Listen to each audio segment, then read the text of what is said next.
Welcome back to the channel, and thank you for joining me tonight.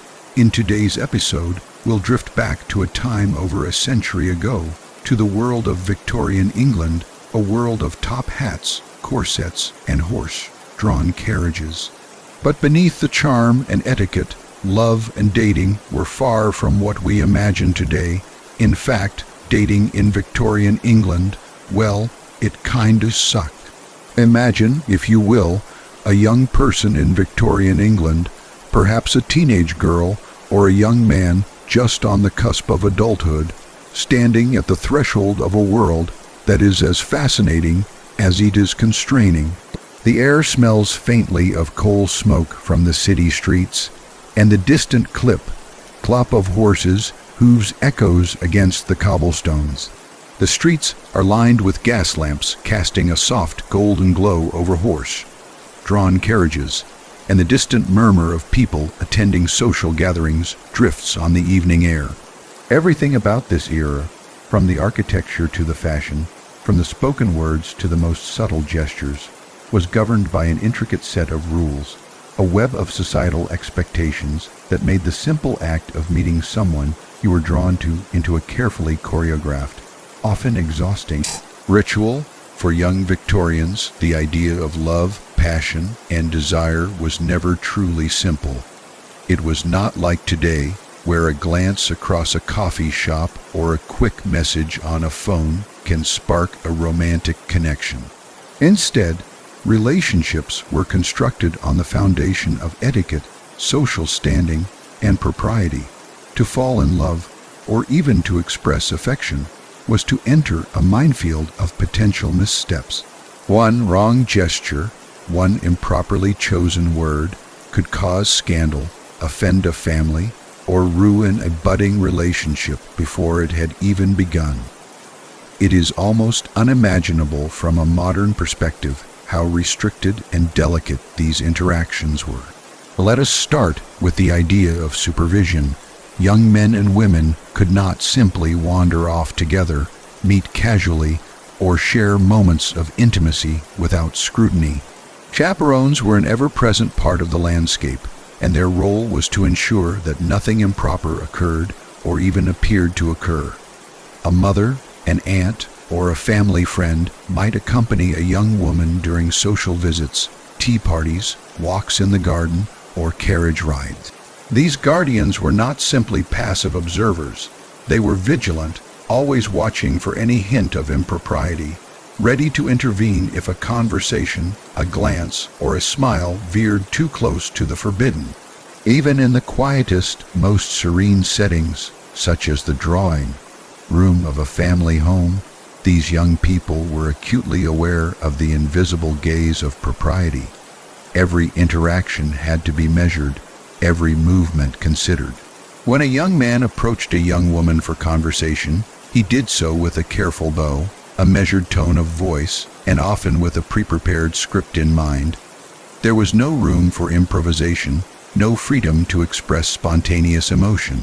A casual remark that might seem harmless today could be interpreted as audacious or even offensive. For young women, the stakes were even higher. To laugh too freely, to blush too eagerly, or to meet a man's gaze too directly could spark rumors or jeopardize their reputation.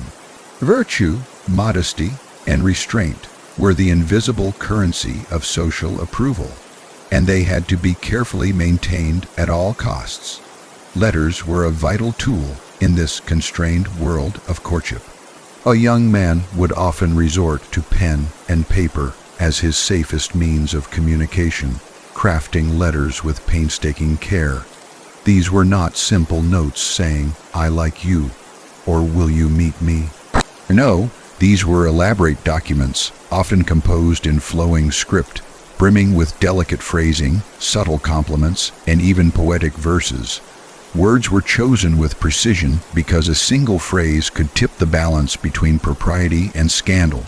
Families sometimes intercepted these letters, reading them before they reached their intended recipient.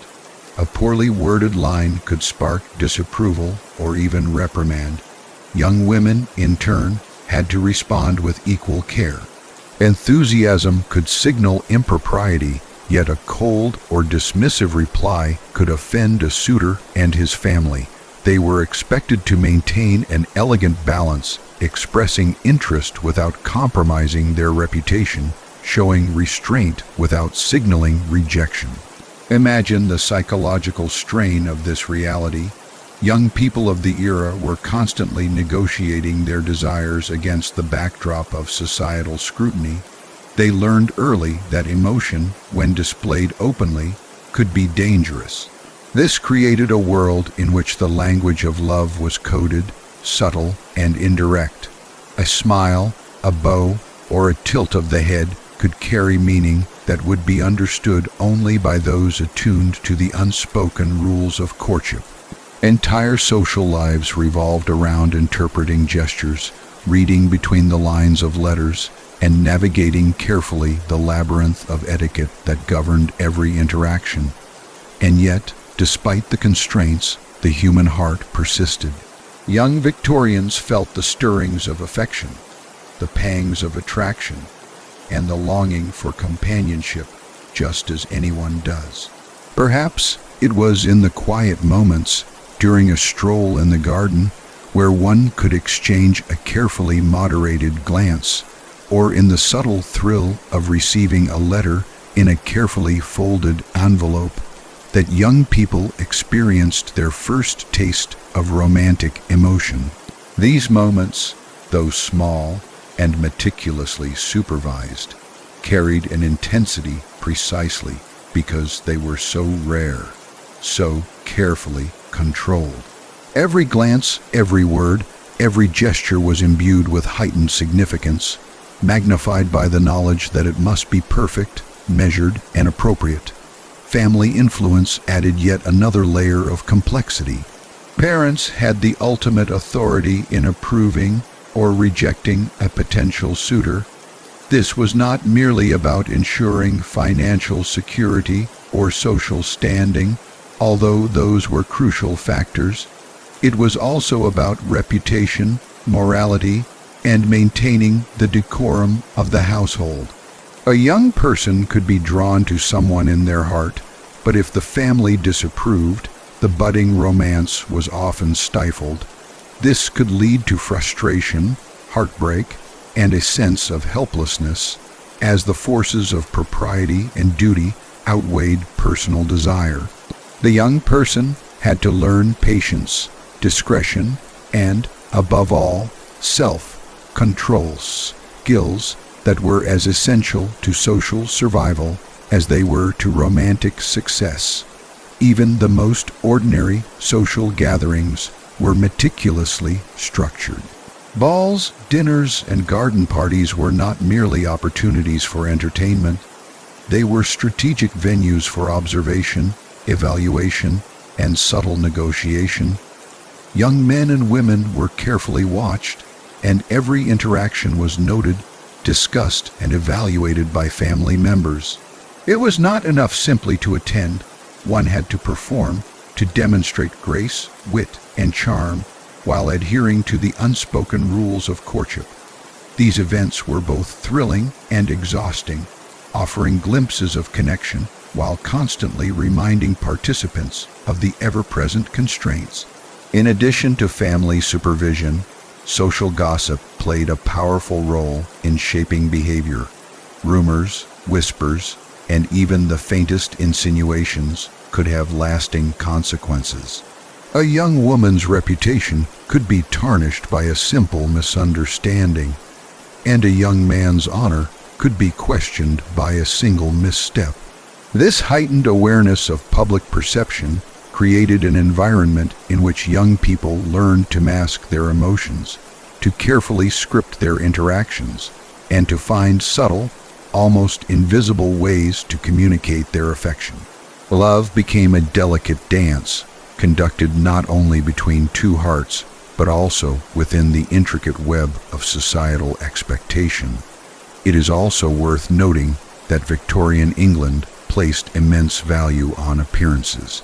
Clothing, posture, and demeanor were all indicators of character, virtue, and suitability as a partner.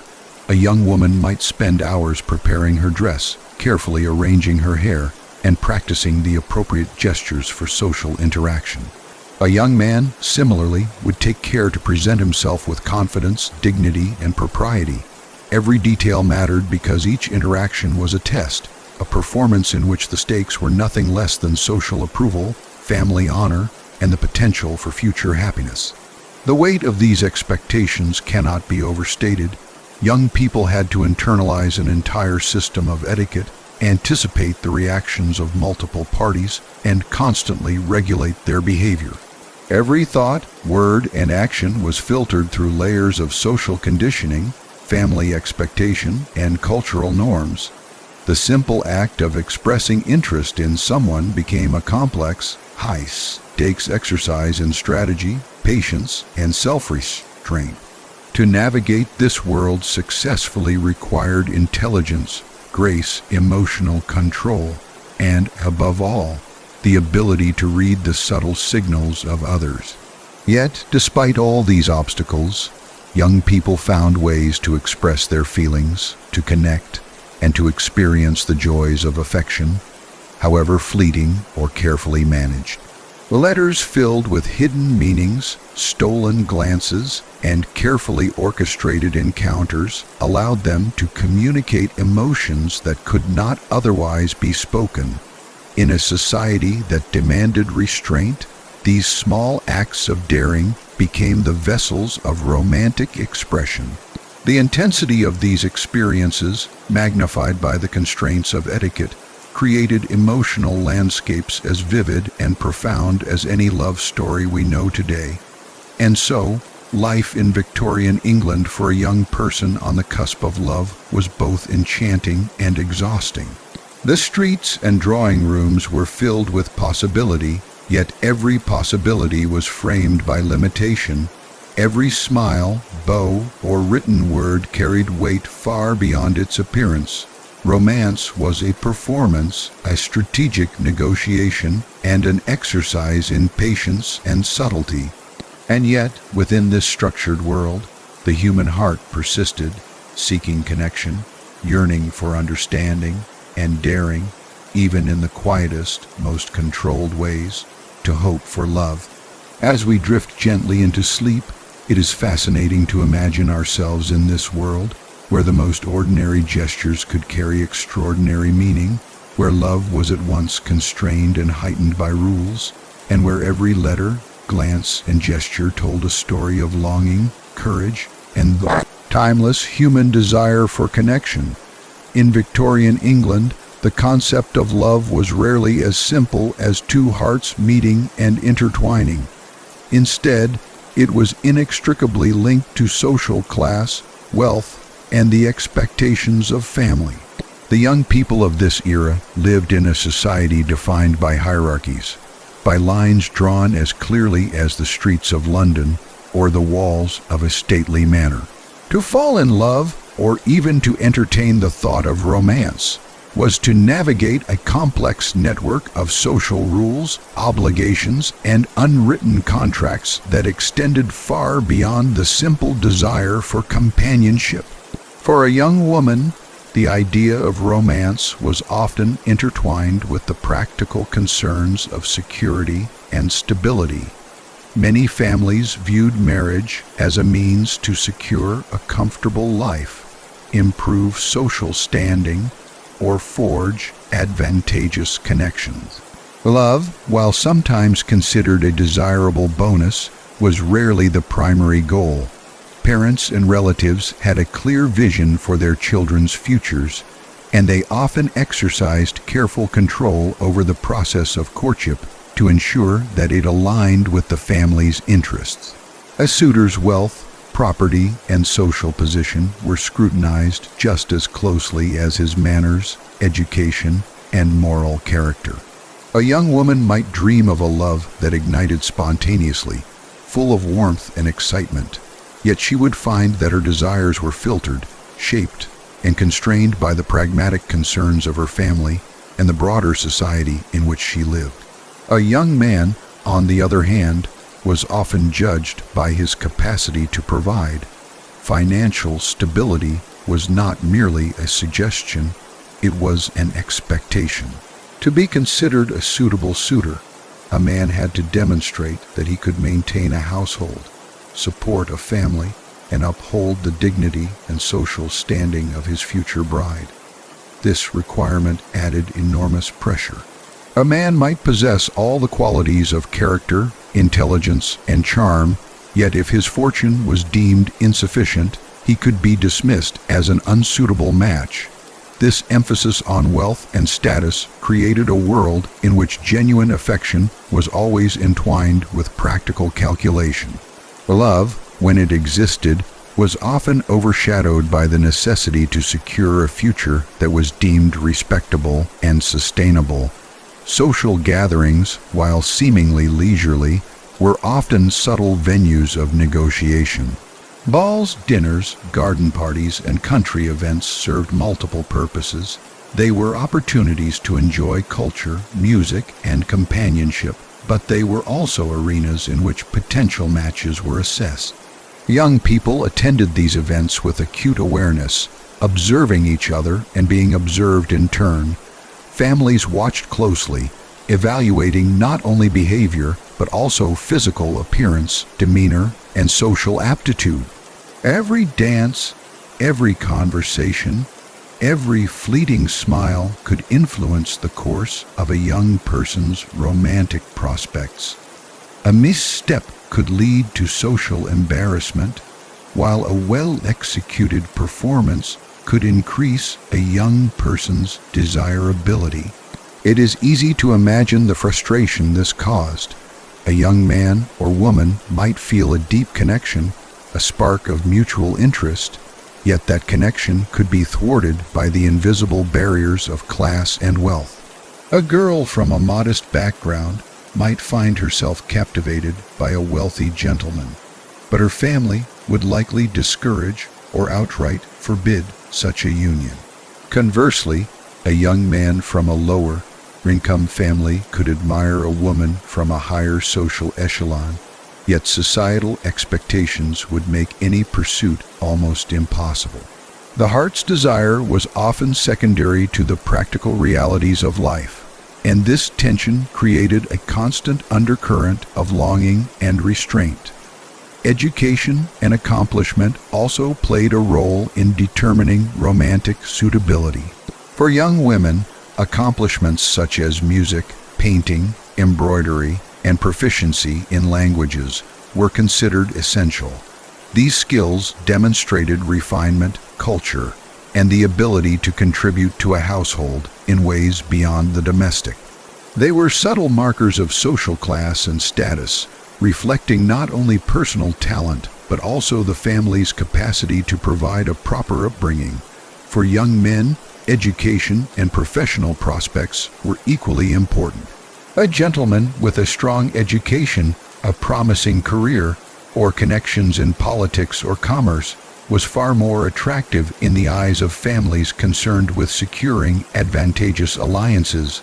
Letters, diaries, and memoirs from the era reveal the emotional weight of these expectations. Young people were acutely aware that their social standing dictated the limits of their romantic freedom. Some wrote with longing about the pain of being separated from someone they admired simply because the family deemed the match inappropriate. Others documented the anxiety of meeting potential suitors whom they had little interest in, knowing that their duty was to be polite, gracious, and obedient to family wishes. The tension between personal desire and societal expectation shaped nearly every interaction and left many feeling frustrated, constrained, and at times heartbroken. Even subtle choices in daily life were scrutinized for their social implications. The neighborhoods in which one lived, the carriage one rode, the shops and promenades frequented, all signaled social standing. Young men and women were constantly aware of the messages they conveyed through these choices, as they could affect both their reputations and their prospects for love. Social mobility was possible but limited. and any deviation from the norms of appearance or behavior could have long, lasting consequences. Romance existed in a world of mirrors and reflections, where every movement had to be considered not only for personal meaning, but also for societal interpretation. The practicalities of wealth and property also influenced courtship in unexpected ways. Dowries, inheritances, and family connections were central to many negotiations. A young woman's family might have substantial property or financial assets that could be leveraged to secure a beneficial marriage. Similarly, a man's potential to inherit land, business interests, or titles could make him more attractive as a suitor, regardless of his personal qualities. These considerations often overrode individual preference, as families prioritized security, status, and long-term advantage. Love, when it appeared, had to navigate these practical currents, sometimes finding expression only in secret letters or fleeting glances. Despite these restrictions, young people often sought creative ways to express affection within the boundaries of propriety. Letters, carefully folded and hidden, served as vessels for emotion that could not be spoken aloud. Poetry, often written in elegant script, allowed young men and women to convey longing, admiration, and devotion without violating societal norms. Small gestures, like offering a favorite book or delicately arranging flowers, carried layers of meaning, signaling interest while remaining within the bounds of acceptable behavior. Every expression of affection was a subtle dance, performed with precision, discretion, and imagination. Travel and geographic mobility also shaped romantic possibilities. Many young people lived in small towns or rural areas, where opportunities to meet suitable partners were limited by social and economic factors. Visits to cities, theaters, or larger estates provided rare chances to encounter potential matches beyond one's immediate social circle. These excursions were often planned meticulously and supervised, ensuring that propriety was maintained even as young people experienced moments of freedom and excitement. The anticipation and tension of such occasions heightened the emotional intensity of interactions, making every glance, word, or gesture resonate with significance. In addition to family and social pressures, religion often played a significant role in determining acceptable matches. Families frequently prioritized alignment of faith and moral values, and marriages across differing religious denominations could be discouraged or forbidden. Young people had to navigate not only the expectations of social class and wealth, but also the spiritual and moral frameworks imposed by their families and communities. This layered complexity created a world in which romantic decisions were rarely simple, and where every choice carried long, lasting consequences. One can also consider the emotional impact of these constraints. Young people experienced longing, desire, and curiosity, yet they were taught to temper and control these emotions. Patience, discretion, and restraint were highly valued, often overshadowing personal passion or spontaneity. This environment fostered self-awareness, empathy, and skill in subtle communication, but it could also lead to frustration, sadness, and a sense of isolation. The intensity of emotion was magnified by the obstacles that stood in the way of fulfillment, creating a rich but often painful inner life. Despite all these challenges, some young Victorians did manage to find love within the confines of their social and economic realities. The relationships that succeeded often did so through a combination of careful strategy, emotional intelligence, and fortunate circumstances. Shared interests, mutual respect, and compatible values could sometimes bridge the gaps imposed by social class and wealth, allowing genuine affection to flourish. Yet even in these cases, The constraints of propriety and family expectation remained ever present, shaping the rhythm and trajectory of romantic relationships. The persistence of the human heart, even within such a structured environment, is remarkable. Young people found ways to express love, admiration, and desire, even when constrained by rules, social hierarchies, and financial considerations. They learned to interpret subtle signals, to craft letters and gestures with layered meanings, and to cherish fleeting moments of connection. In doing so, they created a world of romantic expression that was both delicate and profound, intricate and intense, proving that even in the most restrictive circumstances, the longing for connection and companionship endures. The interplay of wealth, class, and love also reveals much about the broader society of Victorian England. Social hierarchies were maintained not only through economic means, but also through patterns of marriage and courtship. Families used marital alliances to consolidate power, secure property, and reinforce social bonds. Young people, often unaware of the full scope of these negotiations, became participants in a system that intertwined personal emotion with societal strategy. The consequences of these arrangements extended beyond individual relationships, influencing social structures and community dynamics in ways that reverberated across generations. Romance, in this context, was a delicate balancing act. Young people had to navigate the tension between desire and duty, emotion and pragmatism, personal inclination and social expectation. Every choice carried significance, and every interaction was imbued with layers of meaning. In a society where social class and wealth governed nearly every aspect of life, love was both a personal experience and a public performance, a negotiation between the heart's longing and the family's calculation. Ultimately, understanding the role of social class and money in Victorian dating illuminates the extraordinary complexity of love during this period. It was not merely about attraction or compatibility. It was about navigating a world in which every decision was influenced by societal norms, family expectations, and economic realities. Young people learned to balance desire with prudence, passion with discretion, and personal aspiration with social responsibility. Their experiences remind us that love has always been shaped not only by the heart, but also by the intricate structures of the world around us.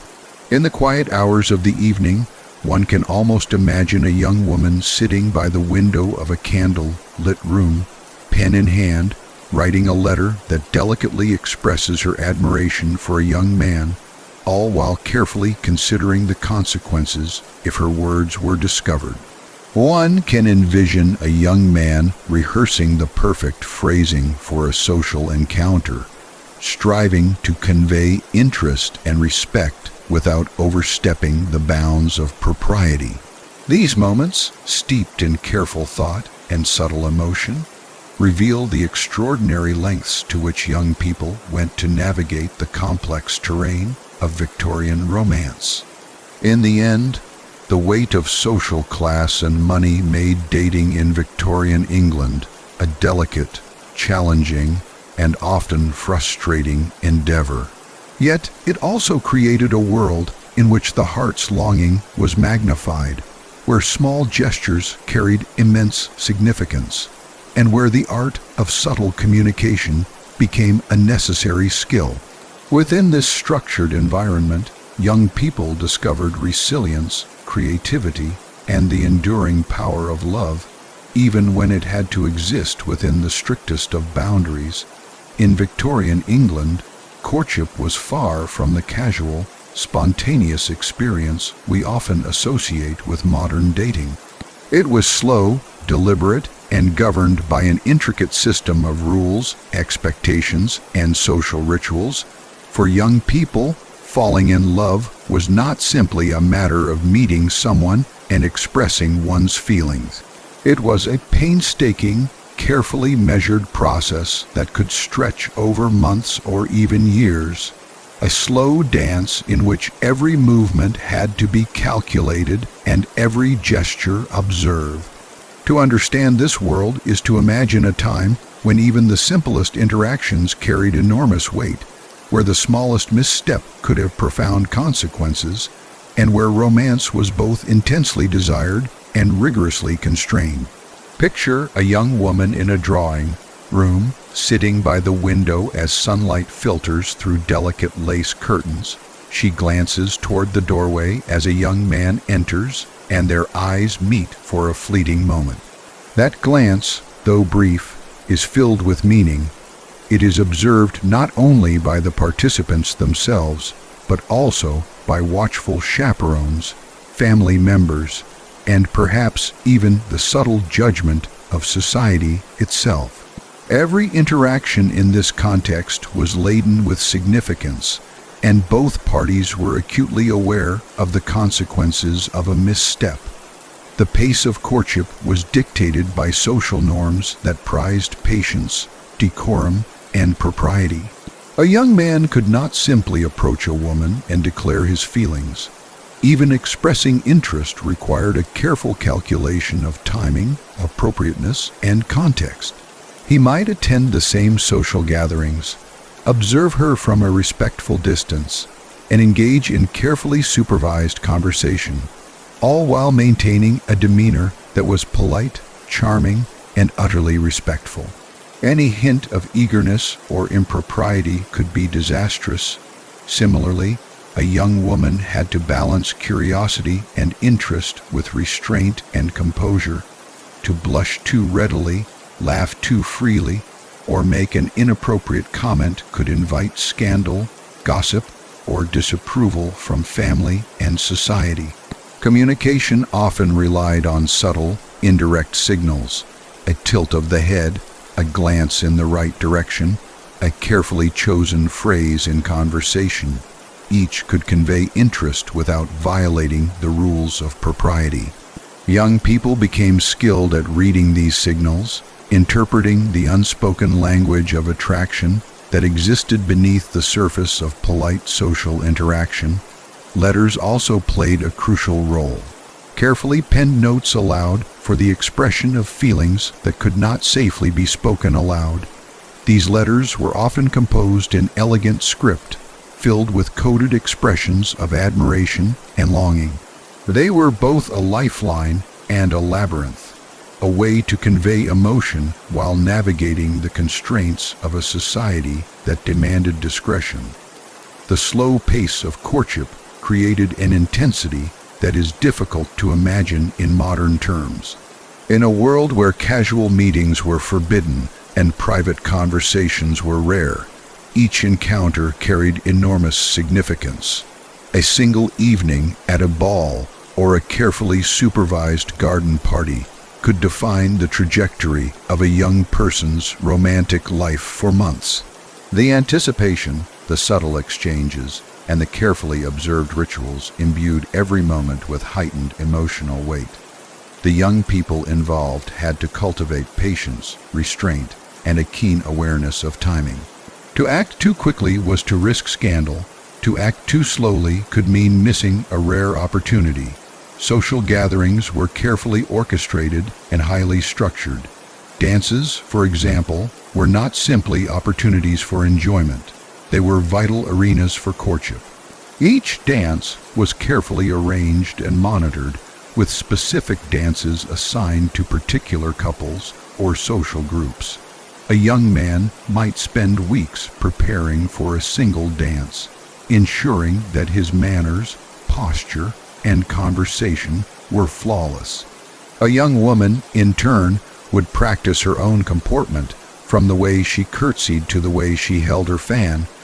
Even the choice of dance partner carried meaning, signaling interest, social alignment, or family approval.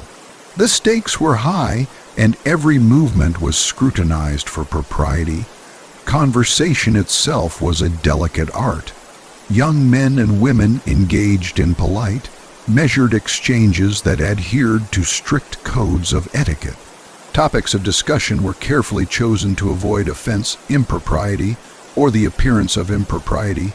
Humor had to be gentle, compliments had to be subtle, and any expression of emotion had to be restrained. A single misphrased word or poorly judged joke could undermine weeks of careful effort and damage a young person's reputation. In this environment, communication was both an opportunity and a minefield, requiring constant vigilance and sophisticated social awareness. The slow pace of courtship also allowed for observation and evaluation. Families, friends, and society at large were deeply involved in assessing the suitability of potential matches. Young people were expected to demonstrate not only personal qualities such as charm, intelligence, and virtue, but also social awareness, tact, and adaptability. These qualities were scrutinized over months, sometimes years, of interaction. The process was not merely about individual compatibility. It was about social alignment, family interests, and long-term security. The heart's desire was only one element in a complex equation of propriety, prudence, and strategy. Despite the constraints, moments of genuine connection could occur, often in the smallest gestures. A shared smile across a crowded room, a fleeting conversation under the watchful eye of a chaperone, or a carefully crafted line in a letter could convey profound emotion. These moments were treasured precisely because they were rare and fragile. The intensity of emotion was heightened by the limitations placed on expression. Longing, anticipation, and careful observation became central elements of the Victorian courtship experience, creating a world in which every feeling, however subtle, was amplified by circumstance. Distance and separation also played a significant role. Young people were often limited in their ability to meet freely, and travel could be slow and challenging. A young woman in a rural village might have only occasional opportunities to visit the nearest town, where she could encounter potential suitors. Similarly, a young man might need to travel for work, education, or family obligations, further constraining opportunities for interaction. These periods of separation could be both frustrating and exhilarating, heightening anticipation and deepening the emotional intensity of every subsequent meeting.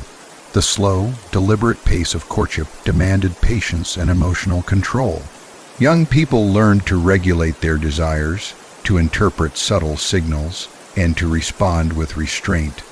The process fostered skills that were as much about self-discipline as about social navigation. It required keen observation, empathy, and the ability to read unspoken cues. In this way, the challenges of Victorian courtship shaped not only romantic outcomes but also personal development, social intelligence, and emotional resilience. Letters continued to play a crucial role in maintaining connection over time and distance. A single letter could be read and reread, treasured as a tangible expression of affection. The language of these letters was often coded, nuanced, and layered with meaning. Expressions of admiration had to be balanced with discretion. Declarations of feeling were veiled in careful phrasing. A young person's ability to compose and interpret these letters became a key skill in the art of courtship. Each word, each carefully constructed sentence, carried weight far beyond its literal meaning. Family influence remained omnipresent throughout this slow dance of love. Parents and guardians monitored interactions closely, guided decisions, and often had the final say in matters of marriage. Their involvement could both constrain and protect, ensuring that young people navigated the challenges of courtship without overstepping social boundaries. Yet this oversight could also create tension, as personal desires were weighed against familial expectation.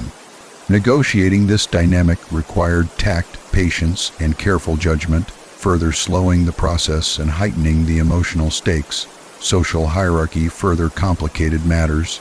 Young people were expected to maintain associations within their own class and social circle. Interactions across class lines were discouraged and could be socially damaging. This limitation constrained opportunities for connection and added another layer of complexity to the courtship process. A young person's social environment dictated the range of potential partners, reinforcing the slow, deliberate nature of romantic pursuit. Every action, every gesture, and every word was a part of this intricate, slow-moving dance. Even simple physical contact was carefully regulated. A touch on the hand, a bow, or a fleeting embrace could carry immense meaning, yet had to be executed with perfect timing and propriety. These constraints made physical intimacy rare, subtle, and highly significant, intensifying the emotional impact of even minor interactions. The emotional landscape of this process was intense. Longing, desire, and curiosity were constantly tempered by restraint, propriety, and patience. Young people learned to savor moments of connection, to find meaning in subtle gestures, and to treasure the rare occasions when feelings could be expressed safely. These experiences fostered emotional depth, sensitivity, and a nuanced understanding of human relationships. Even the passage of time was carefully measured. A courtship could last for months or years before a formal proposal was considered. Young people were expected to demonstrate consistency, reliability, and adherence to social norms throughout this period. Their behavior was constantly observed, assessed, and interpreted. The slow pace reinforced the importance of patience, discipline, and careful judgment in all interactions. Yet, despite these constraints, moments of joy, connection, and affection could and did emerge. The intensity of feeling was amplified precisely because of the limitations. Each carefully supervised meeting, each coded letter, each subtle exchange of glances became imbued with significance. The slow, awkward dance of Victorian courtship was, in many ways, a testament to the resilience, creativity, and depth of the human heart. The challenges of this process shaped character and personal development. Young people learned to navigate social norms, manage emotions, interpret subtle signals, and communicate with precision. These skills were essential not only for romantic success, but also for broader social navigation. Courtship became an arena in which intelligence, empathy, and social acumen were honed, providing lifelong benefits beyond the romantic sphere. In reflecting on the slow, awkward dance of Victorian love, one can imagine a young woman sitting by candlelight, reading and rereading a carefully written letter, savoring every word while considering the implications of every gesture. A young man might pace a quiet garden, rehearsing the proper phrasing for conversation, considering every possible reaction, and imagining the countless ways his intentions might be interpreted. These moments, steeped in patience, caution, and anticipation, reveal the extraordinary care with which young Victorians approached the pursuit of love. It is this combination of slow pacing, careful strategy, and heightened emotional intensity that defines Victorian courtship. The process was deliberate, constrained, and often frustrating, yet it also allowed for profound emotional experiences. Every interaction, gesture, and letter carried meaning far beyond its surface appearance. The slow dance of love in this era was both an art form and a test of character, requiring patience, wisdom, and resilience. Ultimately, the slow, awkward dance of Victorian courtship reminds us of the extraordinary lengths to which young people went to navigate social expectations, protect reputations, and pursue genuine connection. It was a world of subtle gestures, careful communication, and measured emotion, a world in which the human heart found ways to flourish even amidst constraints, and in which love, patience, and discretion were inseparably intertwined. In Victorian England, the rhythm of courtship was profoundly shaped by the expectations placed upon men and women. Gender roles were rigidly defined, forming the invisible architecture of society, influencing every interaction, every gesture, every glance between potential lovers. To understand how deeply these expectations affected dating, we must step into the lives of young Victorians and consider the subtle, pervasive pressures that guided their actions, thoughts, and emotions. Young women were bound by the ideals of modesty, virtue, and decorum. From an early age, they were taught that their behavior, appearance, and even speech were reflections of not only themselves, but also their families. A single misstep, a revealing comment, an unguarded laugh, or a gaze held too long could ignite gossip that might follow them for years. The notion of propriety was a constant companion, guiding their choices in every interaction, especially those with young men. The socialization of women emphasized restraint, careful observation, and patience. They were expected to be composed, graceful, and elegant at all times, especially during occasions where courtship could take place. Their emotions, while genuine, had to be tempered, coded, and often hidden from plain view. Young men, on the other hand, navigated a different, though equally restrictive, set of expectations. They were encouraged to be bold, confident, and assertive, yet never aggressive. Charm and wit were prized, but too much forwardness could result in scandal or rejection. Men were expected to initiate courtship, but their actions had to remain within the boundaries of propriety. The ideal Victorian gentleman was polite, respectful, and socially aware, skilled not only in manners, but in the subtle art of communication and observation.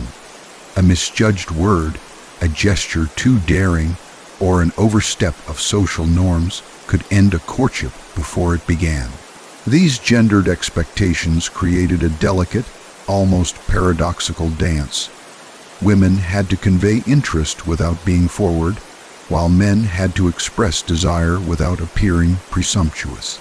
Each party needed to read the subtle signals of the other, interpret glances and gestures, and respond appropriately, all while adhering to societal standards. The stakes were high because reputation was everything. A woman's reputation, once tarnished, could jeopardize not only her romantic prospects, but her family's social standing. A man's misbehavior could be seen as a reflection of moral weakness or a lack of refinement. The rules extended beyond public behavior into private correspondence. Letters became a vital tool for expressing emotions safely. Women could articulate admiration or affection in carefully worded phrases, while men used letters to demonstrate sincerity, respect, and moral character.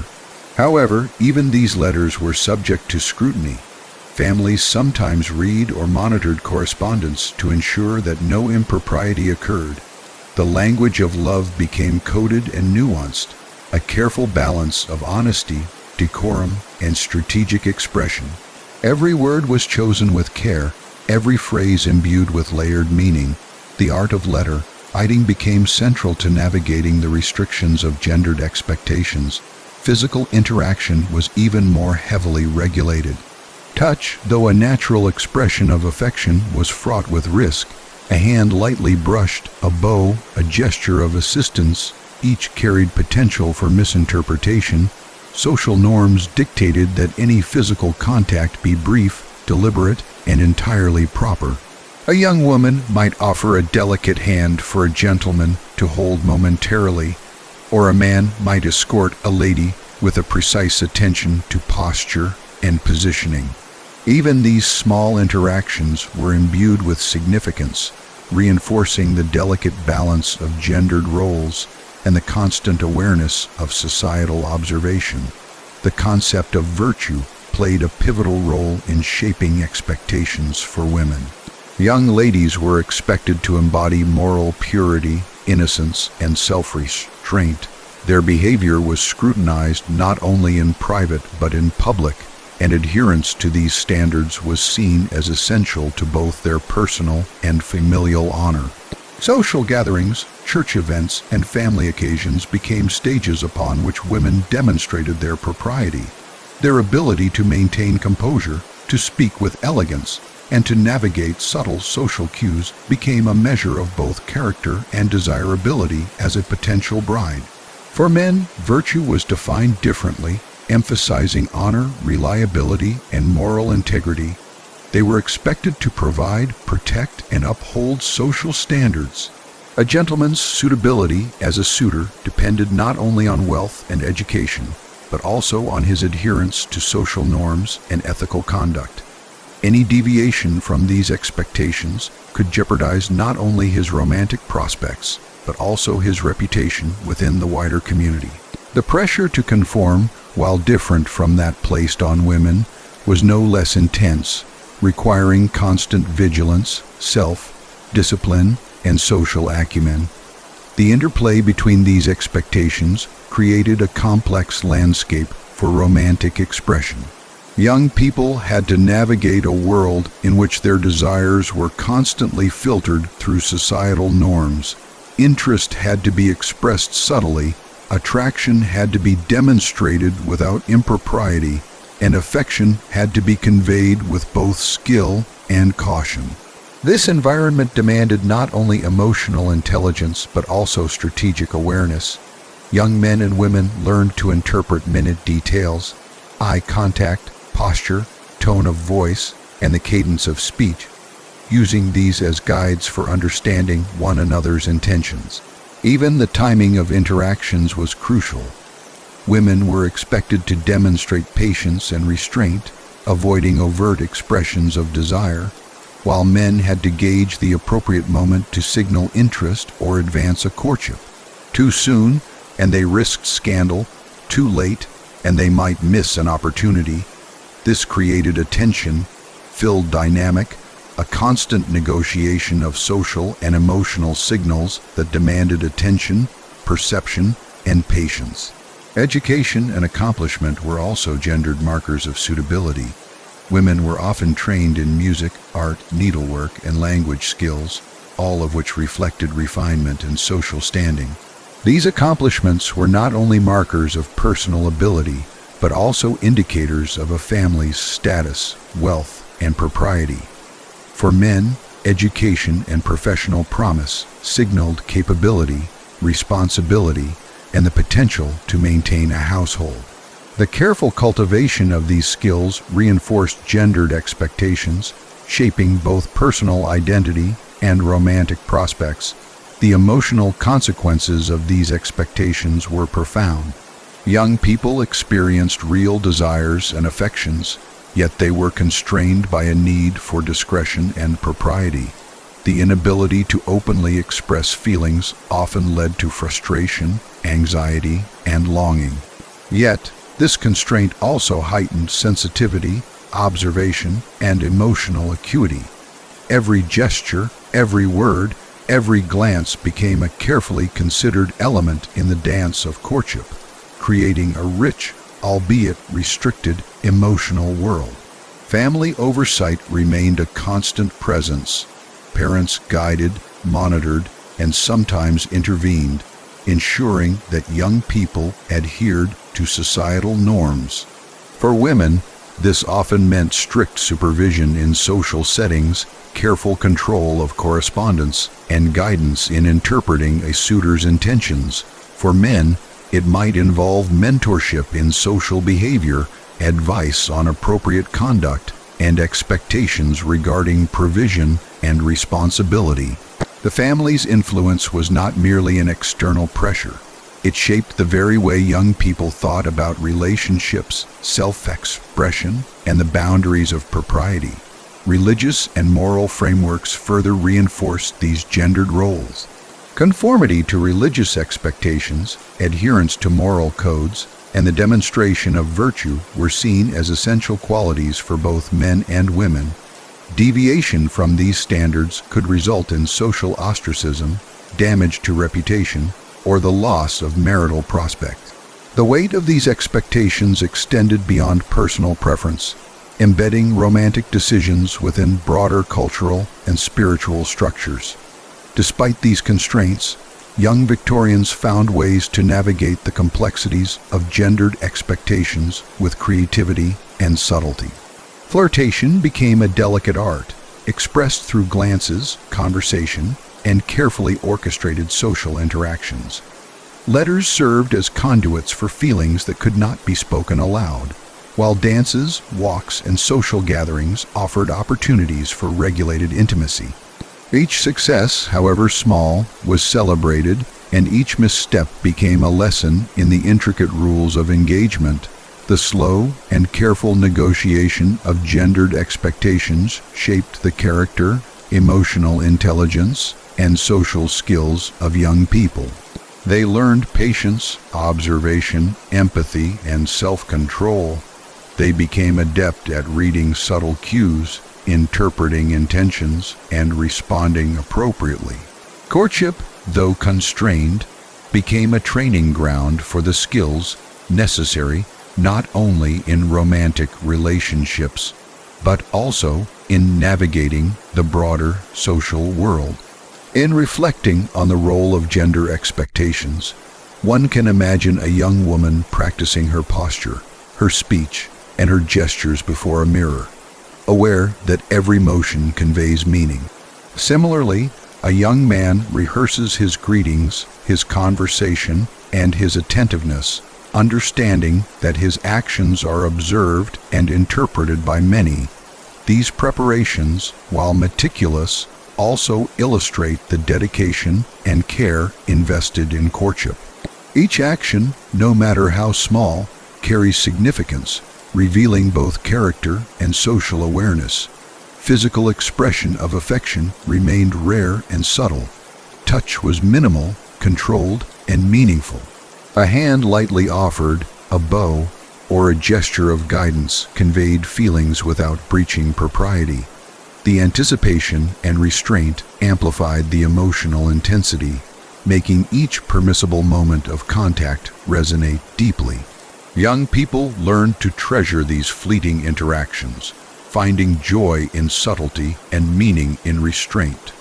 The combination of societal oversight, familial involvement, and rigid gender norms created a world in which love was at once fragile and intense. Young people experienced genuine emotion, yet had to negotiate a labyrinth of rules that dictated how, when, and to whom those emotions could be expressed. The slow, deliberate nature of courtship, shaped by gendered expectations, heightened emotional awareness, and fostered a nuanced understanding of human relationships. Over time, some young couples learned to work within these constraints, finding ways to express affection, admiration, and desire while adhering to societal norms. Letters became treasured artifacts, dances and social interactions became stages for subtle communication, and shared glances and gestures conveyed volumes. In this way, Victorian gender expectations, though restrictive, also nurtured creativity, emotional intelligence, and resilience.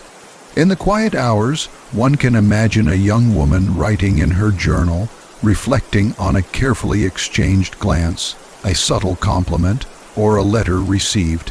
She considers the constraints, the expectations, and the meaning imbued in each interaction.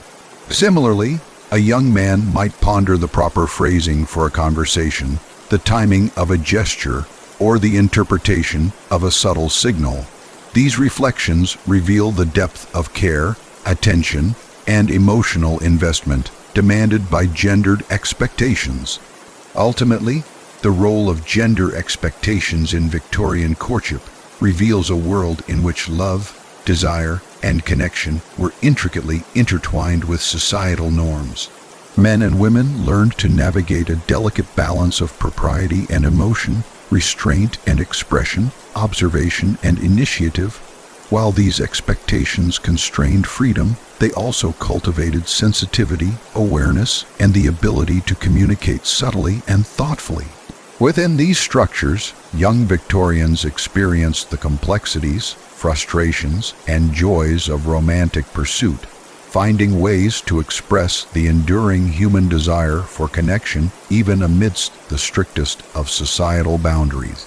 In Victorian England, dating was not only slow and governed by etiquette, but it was also profoundly limited by geography, transportation, and social isolation.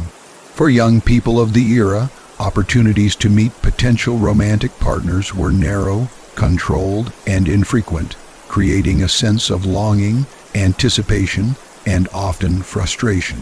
To imagine the life of a young man or woman seeking love during this period is to picture a world in which the desire for connection is constant, yet opportunities to act upon that desire are rare, carefully monitored, and shaped by circumstance. Many young Victorians lived in rural areas or small towns, where the pool of potential suitors was limited by both geography and social class. Villages might have only a handful of eligible individuals, and their interactions were shaped by family networks, community observation, and local customs. A young woman might only see a young man she admires on rare occasions, perhaps during church services, market visits, or social gatherings organized by families. Similarly, young men might encounter potential partners only during community events or formal occasions. The isolation imposed by living in small, tightly knit communities amplified the significance of each encounter. A glance across a room, a brief conversation, or a carefully orchestrated visit could carry immense meaning because such moments were so rare. Even in larger towns or cities, opportunities for meeting someone were constrained by social conventions. The streets were public spaces, but young women were not encouraged to walk freely alone or interact casually with men. Parks, theaters, and promenades offered possibilities for encounters, yet these were often highly supervised or constrained by social etiquette. Chaperones accompanied young women almost everywhere, ensuring that propriety was maintained. Young men could observe from a distance, engage in polite conversation, or exchange letters, but unsupervised interaction was considered improper and could damage reputations. This pervasive oversight created a constant tension between desire and decorum, heightening both anticipation and emotional intensity. Transportation during the Victorian era added another layer of limitation. Travel was slow, costly, and often cumbersome. Horse-drawn carriages, trains, and walking were the primary means of moving between locations. A young man seeking to court a woman from another village might need to plan a journey that required hours or even days, carefully considering timing, propriety, and social conventions. Similarly, a young woman visiting a nearby town for a social gathering or family obligation had to navigate the complexities of chaperonage, public perception, and transportation logistics. These practical limitations meant that encounters were not spontaneous. They were planned, deliberate, and often rare. Each meeting carried weight precisely because it was difficult to arrange. The isolation imposed by geography and limited mobility also intensified emotional longing. Young people learned to cherish letters, small gestures, and fleeting interactions, because these were often the only means of connection. A carefully folded note passed discreetly, a coded message hidden in the folds of correspondence, or a brief exchange of words during a supervised walk could become treasured moments, sustaining hope and affection over long periods of separation. The emotional intensity of courtship was magnified by distance, creating a deep sense of anticipation and a heightened awareness of every gesture and word. Family and societal expectations further constrained opportunity. Even when young people were in proximity, they could not act freely without careful consideration of propriety and reputation. Families monitored interactions closely, ensuring that young people adhered to social norms, observed appropriate behavior, and avoided impropriety. A young woman might be allowed to speak with a gentleman only in the presence of a chaperone, and even then, conversation had to be measured and polite. A young man could express interest only in ways deemed socially acceptable, avoiding any appearance of forwardness or impropriety. These constraints meant that the most ordinary expressions of affections, smiles, glances, gestures, had to be calculated, subtle, and carefully timed. Social events were both opportunities and tests. Balls, garden parties, dinners, and community gatherings offered rare chances for young people to interact under socially acceptable conditions. These occasions were meticulously structured, and every action, gesture, and conversation was observed by family members, friends, and sometimes the broader community. A young man might spend months preparing for a single dance or conversation, ensuring that his manners, speech, and comportment reflected both charm and propriety. A young woman, in turn, practiced grace, attention, and subtle communication, learning to navigate complex social dynamics. These rare interactions were laden with significance, and their scarcity heightened emotional engagement and anticipation. Letters became essential lifelines for young people experiencing isolation. Written correspondence allowed for sustained communication, emotional expression, and subtle courtship, all while maintaining propriety. A young man might write a letter expressing admiration, longing, or respect, carefully selecting words to avoid impropriety while conveying genuine feeling. A young woman might respond with equally measured care, balancing interest with restraint. The act of writing and receiving letters became a ritual, a way to bridge the physical and social gaps that separated them. The letters were reread, treasured, and sometimes hidden from prying eyes, carrying emotional weight far beyond the words on the page. This limited access to one another fostered creativity and subtlety in courtship. Young people learned to communicate through coded gestures, glances, and phrasing, developing a keen awareness of nuance and meaning. The scarcity of opportunities made each interaction precious and meaningful.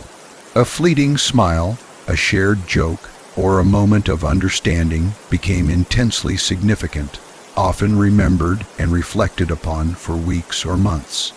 In this way, the constraints of opportunity and isolation shaped not only courtship practices, but also emotional depth, perception, and sensitivity. Isolation also intensified feelings of longing and anticipation. The young people of Victorian England often experienced prolonged periods without contact with their chosen partners. These gaps created heightened emotional awareness as each interaction became a focal point for attention, reflection, and hope. The mind and heart learned to dwell on subtle details, analyzing gestures, interpreting letters, and imagining moments of connection. The absence of regular interaction made the eventual meeting, however brief or constrained, profoundly significant. Even within communities where young people lived close to one another, social norms imposed isolation of a different kind. Friendships between men and women were monitored, and unsupervised interaction was discouraged. Casual encounters, such as walking together or meeting in private spaces, were largely forbidden. This created an environment in which the very act of connection was fraught with social tension. Young people had to balance desire, propriety, and expectation, learning to navigate a landscape in which even ordinary social interaction could carry weighty implications. The scarcity of opportunity also highlighted the importance of patience and emotional regulation. Young people learned to wait, observe, and reflect, cultivating emotional resilience and self-control. A young woman might wait weeks for a single dance or conversation with a suitor, while a young man might endure prolonged periods of distance and limited interaction before receiving a response to a letter. These periods of anticipation fostered emotional intensity, making each interaction more meaningful and heightening the value of subtle communication. Isolation also had social consequences. Many young people never married either because suitable partners were scarce, social constraints were too rigid, or opportunities to meet compatible individuals were too limited. Others entered marriages of convenience or obligation, marrying not solely for affection, but also for social, economic, or familial advantage. The emotional landscape of courtship, therefore, was complex, blending longing, anticipation, frustration, and hope within a framework constrained by geography, mobility, and social expectation. Even in urban settings, where opportunities were more plentiful, isolation persisted in different forms. Crowded streets, bustling markets, and social gatherings did not eliminate the constraints of propriety, family oversight, and social observation. Young people still had to navigate etiquette, gender roles, and class distinctions, limiting spontaneous connection. In many ways, the density of the population increased scrutiny and reinforced social norms, making casual interaction rare and significant interactions precious. The emotional impact of limited opportunity and isolation was profound. Young people developed deep sensitivity, keen perception, and a capacity for patience. Each social encounter, letter, or glance carried weight far beyond its appearance. Emotional intensity, anticipation, and longing became defining features of courtship, shaping not only relationships but also the inner lives of those experiencing them. The scarcity of opportunity fostered a heightened awareness of emotion, nuance, and subtlety, creating a rich and complex emotional landscape. Families and communities reinforced these patterns. A young woman might be restricted to supervised visits, monitored correspondence, and carefully regulated social events. A young man might be guided in his interactions, expected to demonstrate propriety, and observed for conduct and character. These layers of oversight amplified the sense of limitation, yet they also created opportunities for subtlety, creativity, and careful strategy. Young people learned to work within these boundaries, finding ways to express desire, admiration, and affection while maintaining propriety and avoiding scandal. The combination of geographic, social, and familial limitations created a unique intensity in Victorian courtship. Interactions were rare, deliberate, and meaningful. Long periods of separation, combined with careful observation and social monitoring, heightened anticipation, emotional awareness, and appreciation of subtle gestures. A glance, a bow, a letter, or a carefully orchestrated meeting became laden with significance, creating a depth of experience that is difficult to replicate in the modern world. Even mundane actions, such as attending church, visiting markets, or walking in the park, were influenced by social constraints. Opportunities to meet potential partners were structured by propriety, observation, and timing. A young person learned to navigate these spaces with care, patience, and awareness, cultivating skills of observation, interpretation, and subtle communication.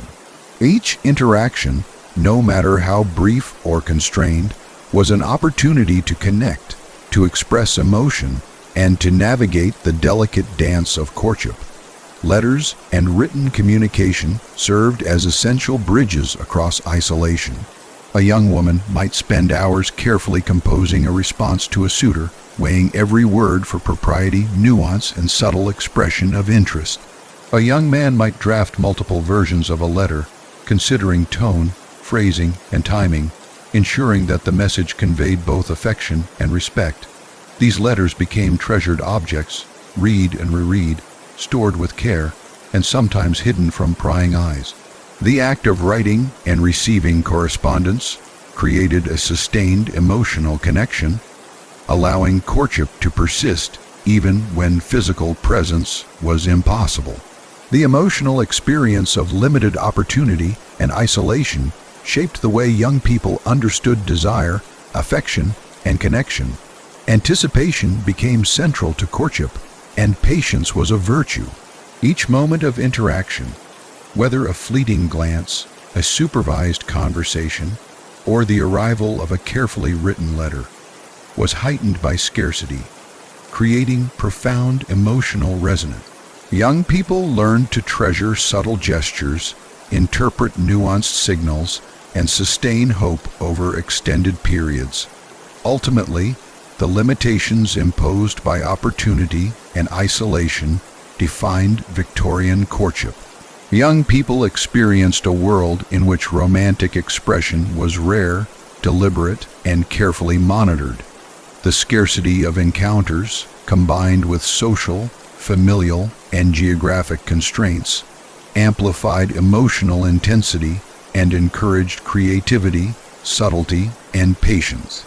Even within these restrictions, young people found ways to connect, express affection, and navigate the complex dance of courtship.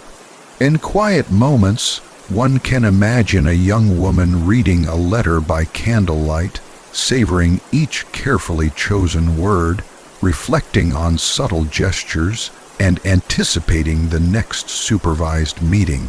A young man might walk slowly through a garden, rehearsing conversation, interpreting glances, and imagining the future.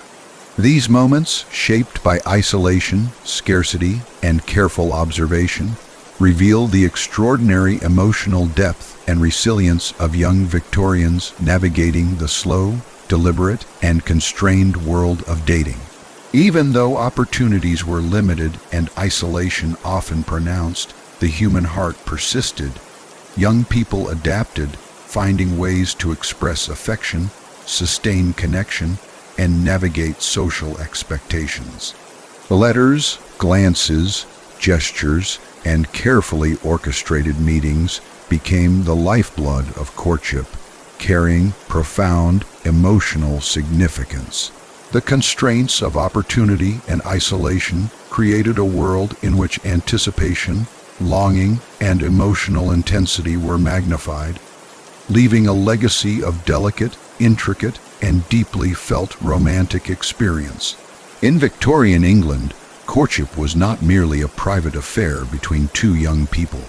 It was a highly public activity, constantly observed, interpreted, and commented upon by families, neighbors, and the wider social network.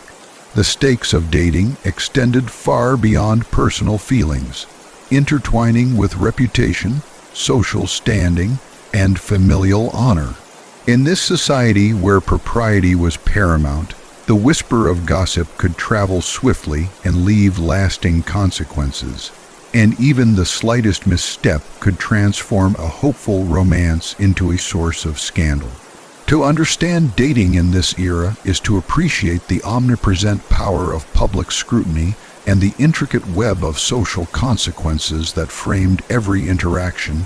Victorian society placed enormous value on reputation, particularly for young women.